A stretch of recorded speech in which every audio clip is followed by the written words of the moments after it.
Всем привет, друзья, с вами Оля. Хочу поделиться новой находкой. Получается очень вкусно, а приготовление проще простого. Замешиваем и выпекаем прямо в сковороде, без миксера, грязной посуды и дорогих продуктов. В итоге получается пирог как торт. Прямо в сковороде. Ссылку на источник и все пропорции продуктов вы найдете в описании под видео.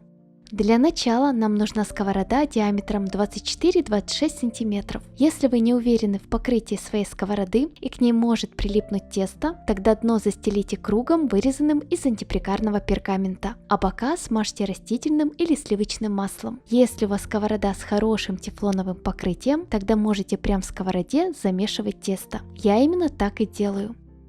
В сковороду разбиваем 2 яйца любого размера. Они у меня холодные, прямо из холодильника. Добавляем 100 грамм сахара. Это 4 столовые ложки с горкой и щепотку ванилина для приятного аромата. Либо 1-2 чайные ложки ванильного сахара. Сразу же выливаем 130 мл молока. Это чуть больше полстакана объемом 250 мл или примерно 8 столовых ложек. Следующим добавляем 70 мл рафинированного растительного масла. Это примерно 5 столовых ложек. Или такое же количество растопленного сливочного масла. Продукты перемешиваем силиконовой лопаткой или силиконовым венчиком, чтобы не повредить тефлоновое покрытие. Все хорошо перемешиваем до объединения ингредиентов. Через сито просеиваем 2 столовые ложки какао, это примерно 25 грамм, и 150 грамм муки, это 1 стакан объемом 250 мл с горкой. Всю муку сразу же не добавляйте, поскольку продукты у всех разные, и количество муки в пределах 30 грамм может отличаться.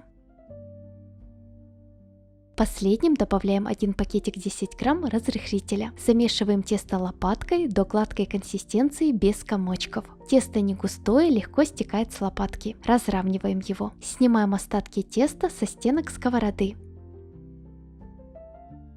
Еще больше вкусных и простых рецептов вы найдете в моем телеграм-канале. Ссылка в описании. Всех жду!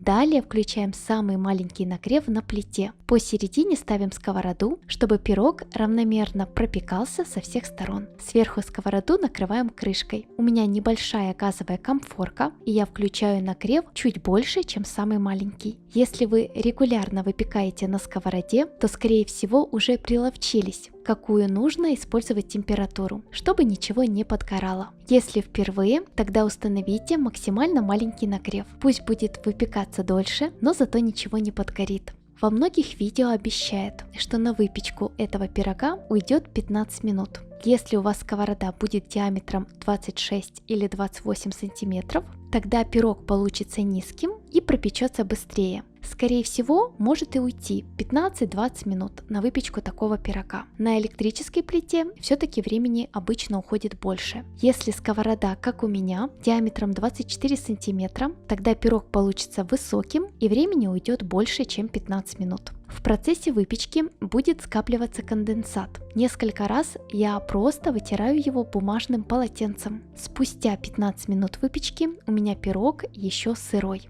Спустя 35 минут выпечки пирог хорошо пропекся, у него полностью матовая поверхность. По краям и к серединке тесто к рукам не прилипает. Зубочистка также сухая, выключаем нагрев. Прохожусь лопаткой по краям и видно, что пирог не прилип к сковороде и легко отходит, несмотря на то, что я сковороду ничем не смазывала. Накалываем пирог вилочкой, мякиш внутри влажный.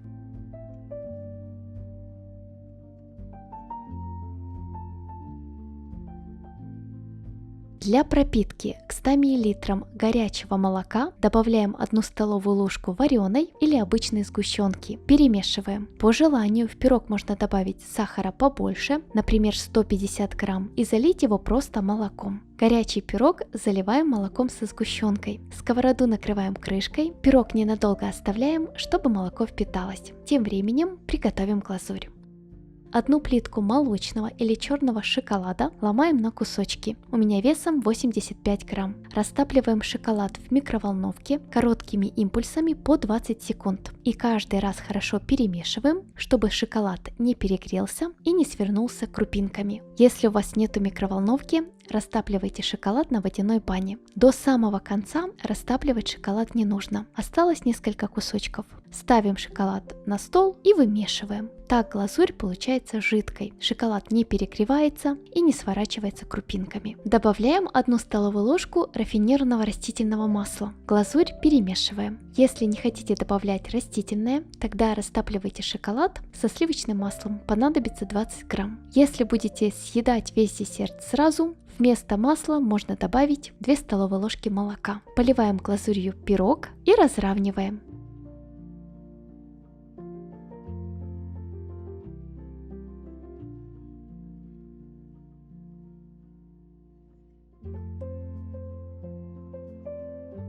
«30 грамм грецких орехов измельчаем. Можно заранее их просушить на сухой сковороде. Будет еще вкуснее. Пирог прямо в сковороде делим на порционные кусочки. Я это делаю пластиковым шпателем, можно лопаткой или аккуратно ножом.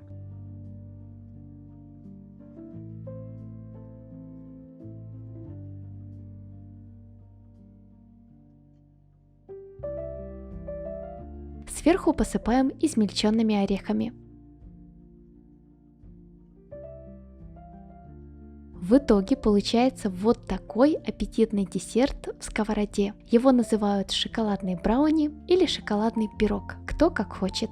Главное то, что рецепт удачный. Кусочек легко достать лопаткой и ничего не разваливается. Получается высокий, пышный и пропитанный шоколадный пирог в сковороде. Он полностью пропекся и не подгорел. Мягкий, шпористый, рыхлый, а за счет пропитки сочный. По вкусу это полноценный шоколадный торт за счет пропитки и глазури. Он нежный, не сухой и прям тает во рту. Сам пирог умеренно сладкий. В сочетании с глазурью получается как раз средним по сладости. В общем, в моей семье съели до последней крошки. Всем он понравился. Рецепт рабочий. Смело пробуйте. Спасибо всем, кто досмотрел этот ролик до конца. Как всегда, прошу, поддержите мое видео лайком и подпиской. Жду ваши отзывы в комментариях. Всем желаю мирного неба над головой. До новых встреч, мои дорогие. Пока-пока.